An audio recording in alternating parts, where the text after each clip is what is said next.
Karel Erjavec nekoč in danes.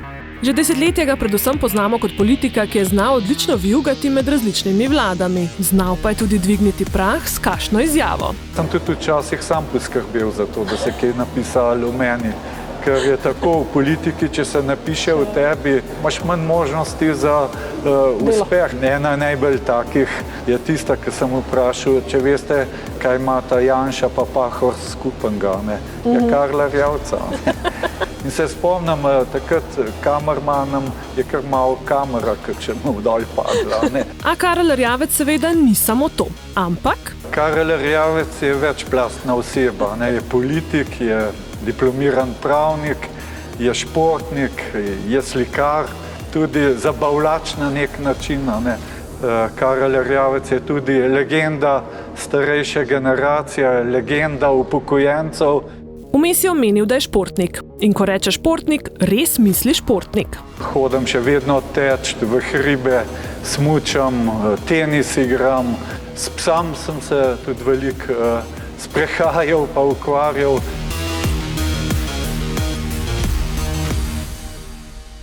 Ob vsem tem je še oče 2 hčera in dedek 2 vnukov. Rojen je v Belgiji, eden od 3 otrok, družina pa se je v Slovenijo vrnila, ko jih je štel 12. Razlika med državama ga je seveda najprej zmedla. V Belgiji je bil kapitalizem. Ko sem prišel v Slovenijo, mi je bilo marsikaj zelo čudenega, kako da ni mogoče kupiti flomastrov. In flomastri so bili za mladega Karla zelo pomembni, saj je takrat že našel svojo veliko ljubezen. Umetnost, specifično slikanje. Umetnost naredi človeka, da je človek. In po moje, da imam malo po očetu ta talent, ta smisel za risanje in slikanje. Ja, eno prvih mojih del, samo 16 let in to imam v posebnem spominu. Pa vidite, kako je skromno, ker je kar na eni navadni plošči. Ampak v bistvu niste se pa odločili vseeno, da bi pa šli to tudi študirati, ker želeli ste iti študirati. Ko se je bilo potrebno odločiti, je oče rekel ne. Očeta sem pa imel kot avtoriteto. Moram reči, da mi ni žal, tudi tukaj sem eno lepo politično kariero naredil. 6-krat sem bil minister. Verjetno, če bi bil slikar, ne bi nikdar bil minister. Zakaj impresionizem za vas? Kaj vas je toliko pri tem impresionizmu? Zato, ker je stvar navdiha, stvar vtisa. Tukaj gre za igro senc in svetlobe. Vidite, svetloba, senca. Je pa to zelo zahtevna tehnika, ker če pogledate povsem od blizu, praktično ni nič videti. Bolj, ko greš daleč, bolj se ti prikaže ta pokrajina. Kozolec, trave, cvetje in tako dalje. Kot ljubitelj umetnosti se je seveda čez leta zatekal tja, kjer te lahko že samo pogled sprosti. V Narodno galerijo k svojim ljubim impresionistom. In tu nas je čakala prava učna ura. Ko človek zadiha, ko zagleda Ivano Kobilico. Sploh ta slika je ena najboljših. Tu je predvsem mešanica realizma in pa impresionizma. Če pogledate... No, prej ste sicer rekli, da vam ni žal, da niste šli študirati, da niste šli v ta... Ampak zdaj, ko pa tle stojite, Imam pa jaz vseeno občutek, da malo pa vam še zmer tli ta želja. A veste kaj, umetnost vedno napolni človeka, napolni srce, napolni dušo.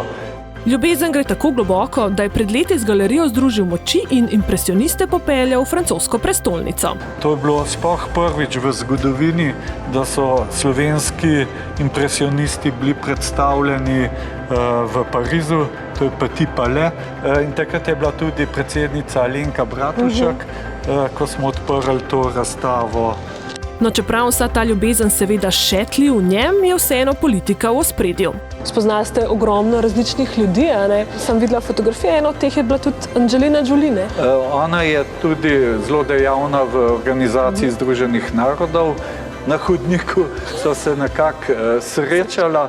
Moram reči pa, da sem tudi srečal druge svetovne zvezde v New Yorku.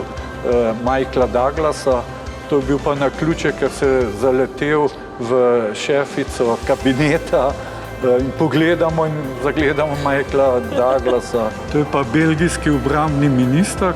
In potem je me sprašval, kje sem rojena, ne, in sem mu povedal. Potem smo ugotovili, ker on je ginekolog, da je on bil pa direktor te porodnišnice, kjer sem se jaz rodil. To je pa kraljica angleška, to je pa Hillary Clinton, moram reči, z njo so zelo dobro sodelovala, in še dragi Karel, a ne, da so se srečala. Vse lepo in prav, a življenje seveda ni vedno poslano z rožicami.